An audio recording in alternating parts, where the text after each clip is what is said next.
Doesn't it seem weird that Sony left a lot of its great franchises to sit on the sidelines after the PS3 came out? I know they sort of hoped they could compete with the Xbox for shooters and online playability, but as this generation is winding down, they've gone back to the more quote-unquote risky games that don't quite make the Scrooge McDuck levels of money that Call of Duty makes. But if huge rating successes like Heavy Rain and Journey mean anything, it's probable that I'll remember the PlayStation 3 much like I remember the PlayStation 2.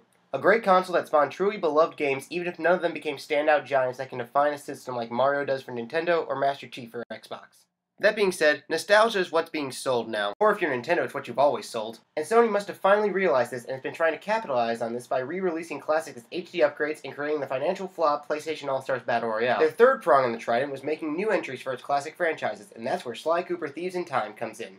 The Sly Cooper game stars Sly Cooper as a raccoon doing the most stereotypical job a raccoon could have, stealing things, but with a twist. He only steals from other thieves, making him a master thief, from a long line of master thieves. He is joined in his exploits by computer specialist Bentley and muscular but soft-hearted Murray, and together they added to the legacy of the Cooper clan. At the end of the third game in the franchise, Sly fakes amnesia to be with the feisty Interpol agent Carmelita Fox, who has been both adversary and a love interest for Cooper in all three games. I liked where the games ended, but I also felt there was still plenty to go back to if they ever wanted to make any more. Created by Sansuru Games after Sucker Punch left to go make Infamous, Thieves picks up a little bit after the end of Sly 3. Sly, still faking amnesia, is starting to miss his old life and sees a way back in when Bentley comes to him with news that pages from the Thieves Raccoonus, a book that details the history of the Cooper family, are starting to disappear with no explanation why. Using a time machine created by Bentley, Cooper breaks out the cane and goes on a mission through time to save his family. If you were a fan of the original Sly games, you will love this game. Gameplay hasn't changed much since Sly 2, every story still has a hub world where missions pop up that you have to use one of the characters to complete, Sly can still pickpocket guards, Bentley still hacks computers, and Murray still picks up enemies and throws them at other enemies. Thankfully, clue bottles have returned after being absent from Sly 3, and it's still hard to find them all without looking at an online guide, but combine them with the random treasures from guards and priceless objects lying around, it definitely adds to the thieving aspect of the Sly games. The designs of each hub world are cool, and there's plenty to enjoy. Overall, it's basic and nothing new, but it still holds up well. What are new are the playable characters. In each story, you meet up with another Cooper ancestor, each with their own special ability that makes them welcome addition to the franchise.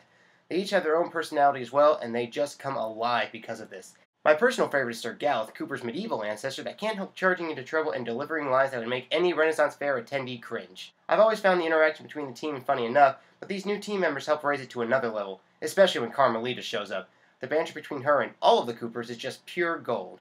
So you're probably saying to yourself, I don't think this game has any problems. Well, first off, there are way too many mini-games for my liking. Some of them even work off motion controls. This is stupid! Others take way too long, and in the prehistoric era, you literally do a giant montage of mini-games for one mission.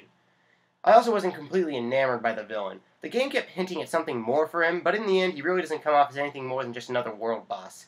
He doesn't have that special quality that can make him a truly unique villain, like Clockwork or Neela.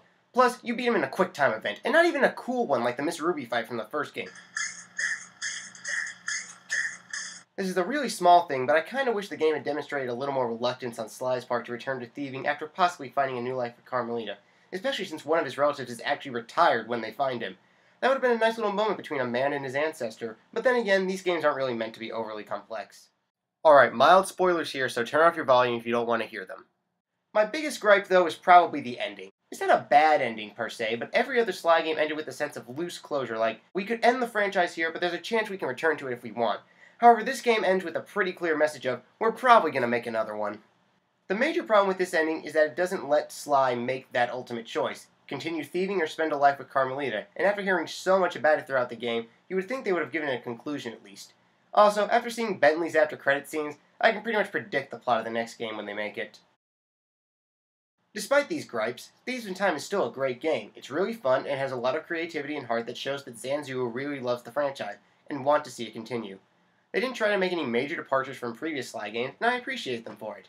It borrows from the past, but it does so in a loving way, not in a cheap cash-in way that this could have easily become.